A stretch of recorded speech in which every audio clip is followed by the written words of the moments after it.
Congress party में गद्दारों के लिए कोई जगह नहीं है। एक बड़ी ओछी राजनीति थी, बहुत ही घटिया किस्म की राजनीति की। आपको जनता चुन के भेज दिया विधानसभा एक पार्टी के बैनर के तले, और आप कुछ नोटों के लिए उस पार्टी को छोड़कर बिक जाते हो और कहीं और जाके बस जाते हैं। जो विधायक आजाद परिंदे की तरह उड़ के यहाँ भी बैठ सकते हैं, वहां भी बैठ सकते हैं, उनको कोई ऐसी जरूरत नहीं है। पर ये सारा पैसे का खेल था, और जिन्होंने इनको पैसे दिए उनको लगता था ये वापिस जाके कांग्रेस में कहीं शामिल ना हो जाए, तो उनसे जबरन इस्तीफे दिलाए गए, उनके ऊपर पता नहीं किस तरह का प्रेशर डाला गया है। ऐसा था कि वो राजनीतिक तौर पे हम उसको मोक्ष प्राप्ति कह सकते हैं। उससे बड़ी हमारी जिंदगी में राजनीतिक ना कोई इच्छा थी। हम खुद के लिए राजनीति नहीं करते, हम कांग्रेस पार्टी के लिए राजनीति करते हैं।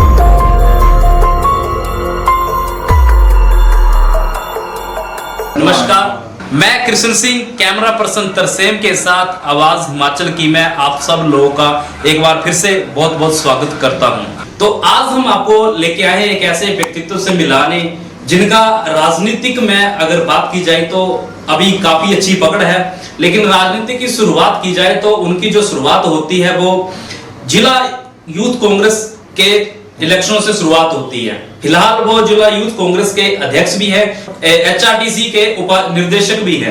तो राजनीतिक करियर जो है उनके पिताजी के मार्गदर्शनों के साथ ही ये शुरू होता है, जो कि काफी संघर्षपूर्ण रहता है। बात कर रहे हैं एक ऐसे युवा नेता जिनका जन्म 26 जनवरी 1989 को नादौन विधानसभा क्षेत्र के नादौन शहर में होता है। हम बात कर रहे हैं युवा नेता मोंटी संधू, जिनका नाम है, आपको याद होगा कि जब मुख्यमंत्री ठाकुर सुखविंदर सिंह सुक्खू का मुख्यमंत्री के लिए नाम सामने आता है तो उस समय अगर सबसे ज्यादा किसी को अगर खुशी होती है, ऐसे और भी कार्यकर्ता जिनको भी खुशी होती है, लेकिन ऐसे नेता हैं जो कि उनको जो पता चलता है कि हमारे माननीय मुख्यमंत्री ठाकुर सुखविंदर सुक्खू का नाम जो है सामने आता है तो उनकी आंखों से आंसू काफी बहते हैं, जिसको चलते वो काफी चर्चाओं में भी रहते हैं।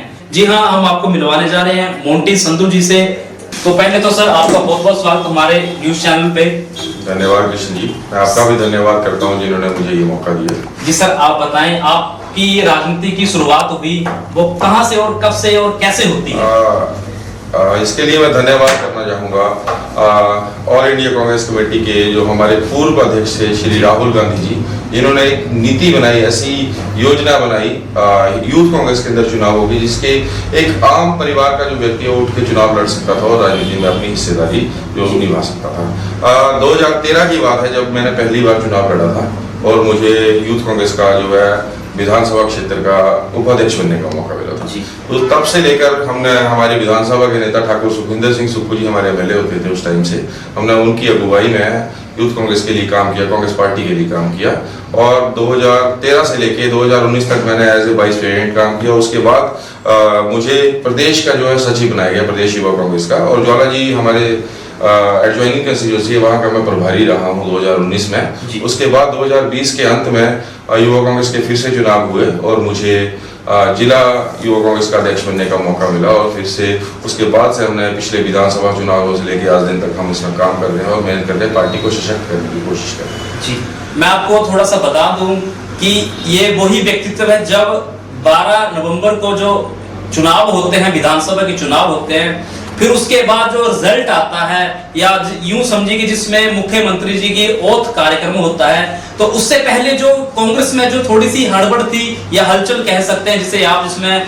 मुख्यमंत्री की दावेदारी को लेकर जो उसमें जो और भी कई दावेदार थे, लेकिन एक गरीब परिवार से उठा हुआ व्यक्ति जो कि आज हिमाचल प्रदेश का प्रतिनिधित्व कर रहे हैं और जिला हमीरपुर से माननीय मुख्यमंत्री ठाकुर सुखविंदर सिंह सुक्खू जी संबंध रखते हैं। लेकिन उस समय मोंटी जी एक बड़ा ही भावुक सा पल था जिसमें आप जो है मुख्यमंत्री के पास जाते हैं, उस क्षण में आप रोते हुए जाते हैं। क्या उस पल का आप थोड़ा सा बताएं, कैसा महसूस हो रहा था आपको कि उसमें जब आप मिले मुख्यमंत्री? वो ऐसा था कि वो राजनीतिक तौर पे हम उसको मोक्ष प्राप्ति कह सकते हैं। उससे बड़ी हमारी जिंदगी में राजनीतिक ना कोई इच्छा थी।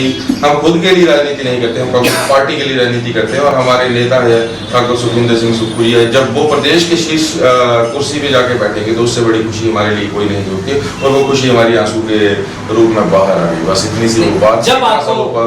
जब आपको पता चला कि हमारे मुख्यमंत्री ठाकुर सुखविंदर सिंह सुक्खू जी मुख्यमंत्री बनने वाले हैं, तो उस समय वो पल कैसा महसूस कर रहे थे आप, या आपके कार्यकर्ताओं में कैसा जोश था? कांग्रेस कार्यकर्ताओं में, कांग्रेस कार्यकर्ता जो थे उस टाइम, मैंने इतना अपने राजनीतिक जीवन में या अपने जीवन में कभी किसी कांग्रेसी को इतना खुश नहीं देखा, क्योंकि एक गरीब परिवार से उठा हुआ व्यक्ति, एक आम परिवार से उठा हुआ व्यक्ति जिसको कांग्रेस पार्टी ने मुख्यमंत्री की कुर्सी पर बिठा दिया, ये बड़े ही फख्र की और बड़े ही गर्व की बात है। और खास करके नदौन विधानसभा क्षेत्र के लोगों के लिए ये सपना साकार होने के जैसा था।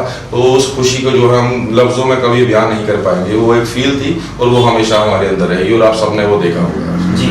अभी आने वाले समय में जो अभी आप देख रहे हैं प्रदेश की स्थिति जो है, एक बार फिर कुछ विधायकों को जो अपनी पार्टी को छोड़कर जो है भाजपा में शामिल हो गए कांग्रेस के विधायक, तो अभी ऐसा कहा जा रहा है कि जो चुनाव होने वाले हैं वो भाजपा से नहीं है, वो कांग्रेस से ही कांग्रेस के चुनाव हैं। कहां तक देखते हैं आप इसे?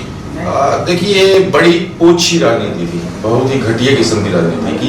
आपको जनता चुन के भेज दिया विधानसभा एक पार्टी के बैनर के तले, और आप कुछ नोटों के लिए उस पार्टी को छोड़कर बिक जाते हो और कहीं और जाके बस जाते हैं। तो वो प्रदेश की जनता के साथ, अपने विधानसभा के लोगों के साथ, हर किसी के साथ वो धोखा है। और मैं मानता हूँ कि हम हिमाचल प्रदेश की जनता जो है बहुत समझदार है और इन विधायकों को जो सबक सिखाए। सर, आप युवा नेता हैं, अब मेरा सवाल रहेगा थोड़ा सा राजनीति को लेकर। ये समझिए कि आपके जो 6 विधायक थे वो तो भाजपा में चले गए, लेकिन जो 3 निर्दलीय विधायक थे उनको इस्तीफा देने की क्यों, ऐसी क्या नौबत पड़ी जिनको इस्तीफा देना पड़ा? क्या लग रहा है इसके पीछे? ये सीधा सीधा पैसे का खेल है। अगर कांग्रेस का विधायक है ना, उसको अगर दूसरी पार्टी में जाना है तो उसको रिजाइन करने पड़ेगा, उसको दोबारा इलेक्शन में आने पड़ेगा।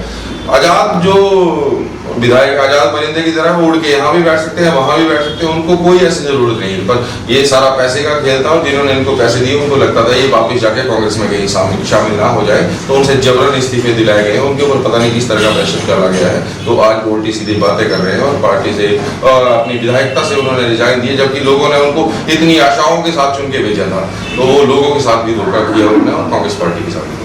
नहीं मोंटी जी, आप भी अपने स्तर पर घूमते होंगे, लोगों से मिलते होंगे, युवाओं से मिलते होंगे। जब ये स्थिति बनी प्रदेश में, अगर जो विधायक थे कांग्रेस के छोड़ के दूसरी पार्टी में चले गए, क्या हम ये समझे जो जनता उन्हें वोट देकर विधानसभा भेजती है, क्या उनके जो भावनाएं उनके साथ ठेस नहीं पहुंची? मैं यही बात आपको कह रहा हूँ, ये लोग उनको धोखा देके गए, उनकी भावनाओं को ये तोड़ मरोड़ के गए हैं। अगर आपके विधानसभा का नेता अगर आपके वोटों से जीतता है और जाके किसी और पार्टी में बैठ जाता है या रिजाइन दे देता है, बात इलेक्शन तक पहुंच जाती है, दोबारा से री-इलेक्शन के लिए पहुंच जाती है, तो इससे बड़ी दुख भरी बात कोई नहीं हो सकती है राजनीति की लैंग्वेज में। क्योंकि चुनाव एक बार होता है, वो 5 साल के लिए वो गद्दी उसको दी जाती है, और वो इंसान पैसे के लिए बिक जाए और उस गद्दी की इज्जत ना करे, तो वो बड़ी ही शर्मनाक बात है। और वो विधानसभा के लोगों के साथ धोखा है, प्रदेश के लोगों के साथ धोखा है। तो ये सरासर धोखेबाजी की गई है और सिर्फ पैसे के लिए। नहीं, ऐसा तो नहीं जो विधायक आज बीजेपी में गए, कल को फिर अगर कांग्रेस में आना चाहे तो कांग्रेस क्या उनको अपने टीम में शामिल करेगी या नहीं करेगी आने वाले समय में? देखिए, कांग्रेस पार्टी में गद्दारों के लिए कोई जगह नहीं। और दूसरी बात है, अगर उनको फिर से आना होगा तो फिर से रिजाइन करें और फिर से चुनाव लड़ें, पर वो ऐसी नौबत नहीं आएगी, क्योंकि कांग्रेस पार्टी में ऐसे लोगों के लिए कोई जगह नहीं। अभी जो 6 सीटें हैं कांग्रेस की, जहाँ पे जो कांग्रेस के विधायक शामिल हैं, उनमें क्या अभी तक सिनेरियो लग रहा है कि उसमें अभी कांग्रेस जो है बाजी मार जाएगी, या जो भाजपा में शामिल होंगे विधायक है कांग्रेस वहां पे एक तरफा जीतेगी। आप पत्रकार आदमी, आप जाके वहां पे देखिए हालात, लोग इतने लोगों की भावनाओं की इतनी ठेस पहुंची है, लोग उनको इतनी बुरे तरीके से उनका वेट कर रहे हैं कि जब चुनाव आएंगे तो उनको वोट का जो है वो जैसे कुटलैंड में एक स्लोगन चला हुआ है कि भुट्टो नु कुट्टो, कुट्टो मतलब मारो, है ना। तो वो ऐसे मारने की बात नहीं हो रही, वोटों के जरिए कुटने की बात हो रही है, और वो हर विधानसभा में आपको देखने को मिलेगा। वो लोगों की भावनाएं भड़की हुई है। अभी हमने हाल ही में आपने भी सुना होगा कि माननीय मुख्यमंत्री ने बयान दिया था कि ये विधायक जो है करोड़ों में बिके हुए हैं, लेकिन उन विधायकों ने कहा कि हम मुख्यमंत्री के ऊपर जो है मानहानि का मामला दर्ज करवाने वाले हैं। क्या लग रहा है, ऐसा कोई है, ऐसी कोई बात आपके बीच में? तो बोलने की क्या जरूरत है? अगर आप इतने हिसाब सोचिए, इतने गंगा जल से धुले हुए, तो आप कोर्ट में जाइए और मानहानि का केस कीजिए। मीडिया में आके बातें करने से कुछ नहीं होगा।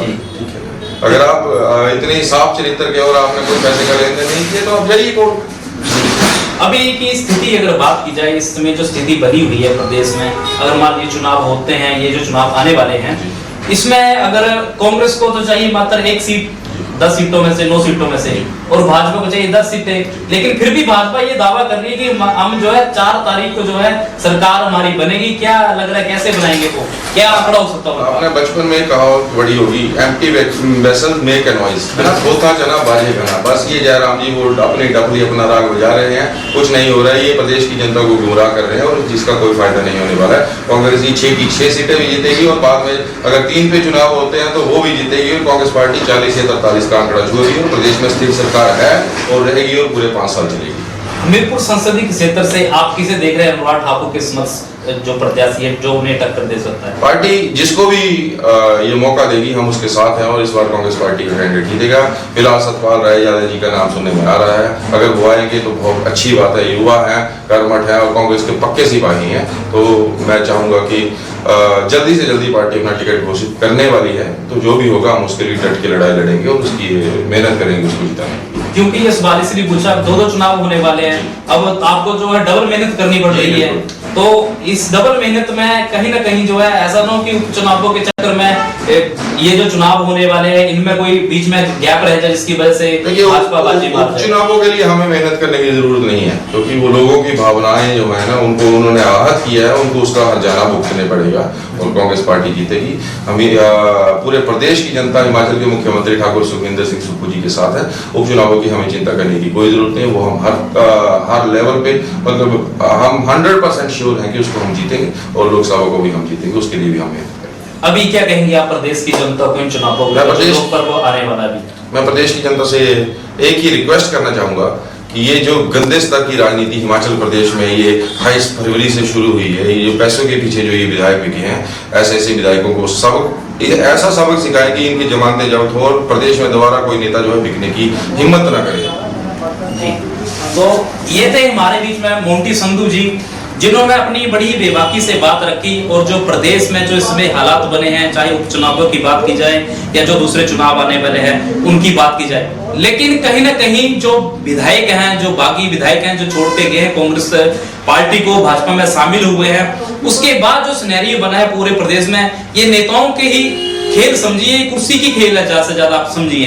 क्योंकि देखिए आम जनता का इसमें सबसे बड़ा कारण जो है, किसने कहा कि उपचुनाव फिर से आने वाले हैं, उपचुनाव फिर से होंगे, फिर से प्रदेश के ऊपर आर्थिक बोझ बढ़ेगा, जिससे जो है हम लोगों का भी नुकसान है। अगर दूसरी बात की जाए, अभी मोंटी संधू जी ने बड़ी बेबाकी से कहा कि प्रदेश में जो है कांग्रेस सरकार जो स्थिर है, वो कांग्रेस सरकार जो भारी बहुमत से जीतेगी इस बार, फिर वो कांग्रेस सरकार जो है जाने वाली नहीं है। लेकिन फिलहाल मोंटी संधू की बात की जाए तो इनका जो है आज जो आपके बीच में लाने का यही मकसद था कि जब एक गरीब परिवार से निकला हुआ व्यक्ति जो कि प्रदेश का आज प्रतिनिधित्व कर रहा है, जिसको गिराने की जैसा कि उन्होंने कहा साजिश से रची गई, चाहे कोई भी पार्टी के नेता और इन्हीं की पार्टी के नेता छोड़ के गए, तो कहीं ना कहीं जो है गरीब परिवार के व्यक्ति को उठता हुआ देखना नहीं चाहते हैं, सीधा सीधा इनका ये कहना है। तो फिलहाल आप लोग हमारे साथ बने रहें, आप सभी लोगों का बहुत बहुत धन्यवाद और इस खबर को आप जो है ज्यादा से ज्यादा शेयर भी करें।